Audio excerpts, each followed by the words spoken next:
On this video we're going to show you how to make one of these like beautiful flowers from our Crafty Catz Fabulous Flowers CD. Now on the CD you've got 9 different sheets like this. You've got other things as well, but they create a flower. You've got 9 of these sheets, so you've got 18 different flowers. You've got 2 flowers per sheet. Each flower has 5 different layers, and you've got your matching leaves to go with it as well. If you're using the CD, they do come in packs as well. You get a full pack with the 9 printed sheets and full instructions, and that comes for £5, and it's printed on a lovely quality paper that you're going to be able to manoeuvre and you're going to be able to shape. If you're using the CD, bear in mind that you need to be able to use card or paper stock that you know that you can shape with your bone folder, and it's got some manoeuvrability. Anybody that knows me knows that when asked what to print onto, I never suggest copier paper, because to me copier paper isn't something that you should be using in crafting, because you don't get the quality result that your craft project deserves. So what you'll do is you'll take your sheet, whether you buy the packs or if you buy the CD, and you cut out your layers. And as said earlier, you've got your 5 layers of the flowers, and they're all sort of shaded, you know, when they're put together you get the lovely flower effect. Again, when you're cutting them out, don't be too nervous about cutting them out, because flowers, you know, their nature, they're not perfect. So if your cutting isn't perfect, don't worry about it. Just make sure you don't have huge big white lines round about it. Now I start off, I'll take my flower and I just take my bone folder, and what I do is I just shape the petals away from it, just give it a good fold.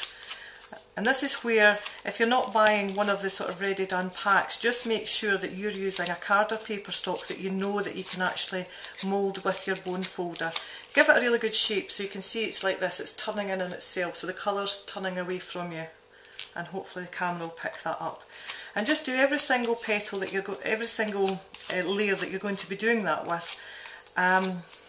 I must admit I tend to use the 5 because I like them to be like nice and chunky and nice full flowers, but it's entirely up to you.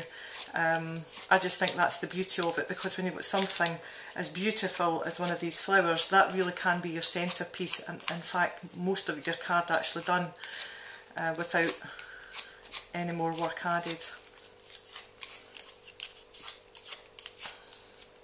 So I know this is probably watching paint dry, but it just gives it a good effect. Just make sure that they've got a nice curve in them. Just sort of, I mean, I think a bone folder is fantastic for that. So if I turn it the opposite way around, you can see that it's got a good curve in it.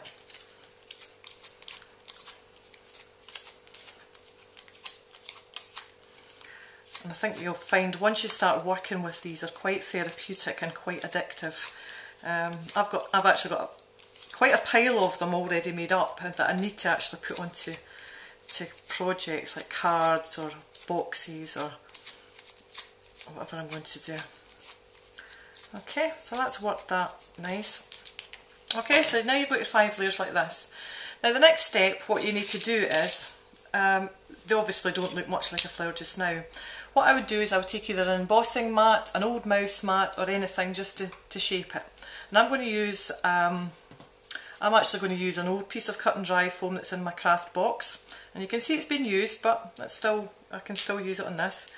I'm just going to place it on my mat, and I'm going to take the first layer of the flower, which is the largest one. And I'm just going to use a ball tool, the bottom of a pen or whatever you want to use. You don't need to rush out and buy specialist equipment. This is just a ball tool that I got with a Glitter Girls board. And I'm just going to press into the middle of the flower, and you can see I'm putting a fair amount of pressure, and I'm just going to press round about, not onto the leaves, but just round about, so I can just see the flower shaping. And you can just roll your ball tool round if you want, just to give that piece of shape in the middle.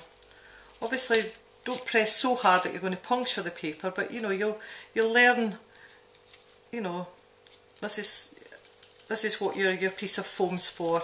And just give it just a little work round, so you can see that the leaves have actually, can you see how that's turned up? You're still getting the leaves turning away from you, but you're still getting this nice bevel here that's going to make it, the flower sit nice when you assemble it. Okay.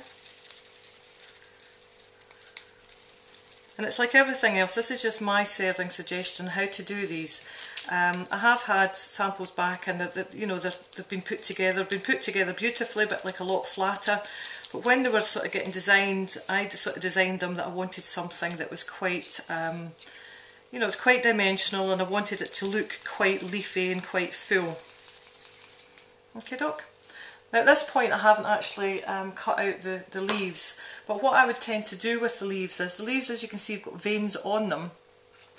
So what I would do is I would take just a smaller embossing tool, and I would mark on the right side of the leaf, I would just mark where the veins are so that I can see it on the opposite side, and then I'll just go over it again on the opposite side just so it gives it more dimension, and again just shape the leaves just the same as you would with the flower.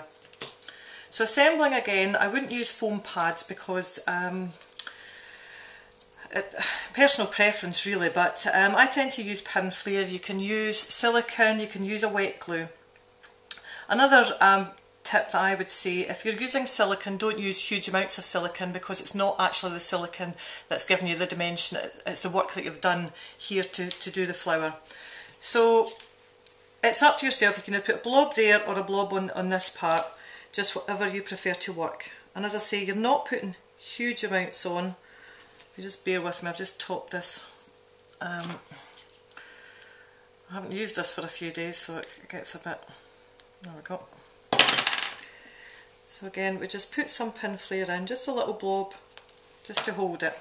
And what I'm going to do is I'm just going to twist the leaves so they're not sitting directly on top, because again in nature you don't see that, and I'm just going to give it a little press. So if you can see, I've just turned the leaves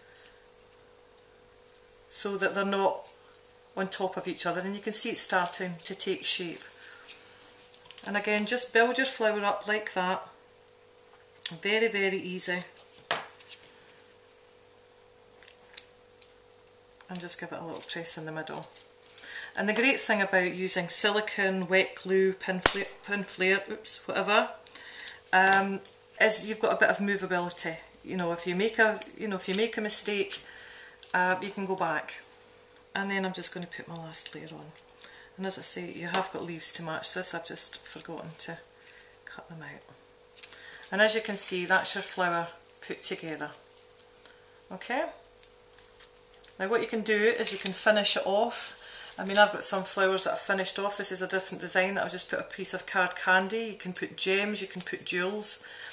So once you've done that, you put that to one side and just let it dry. You can either put your leaves on at this time, or you can add them on later, it's up to yourself. So you can see that really does take minutes, and as I say, the cutting out really isn't a problem because, I mean, it's quite forgiving because it is a flower. And again, you can sort of work the leaves, if you don't think you have the petals, sorry, you can sort of have a play with them. Once the flower is dry, and you know it's all nice and dry, and as you can see, we're not having huge big blobs of silicone or anything like that.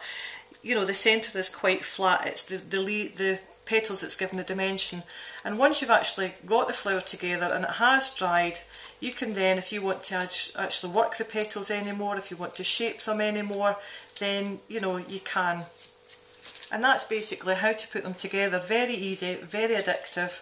And as I say, we've got 18 different flowers on the CD for different effects. And as you can see, these are all ones I've put together and I really need to put onto projects. But you know, get your disc or get your sheets and have fun. Thanks for watching.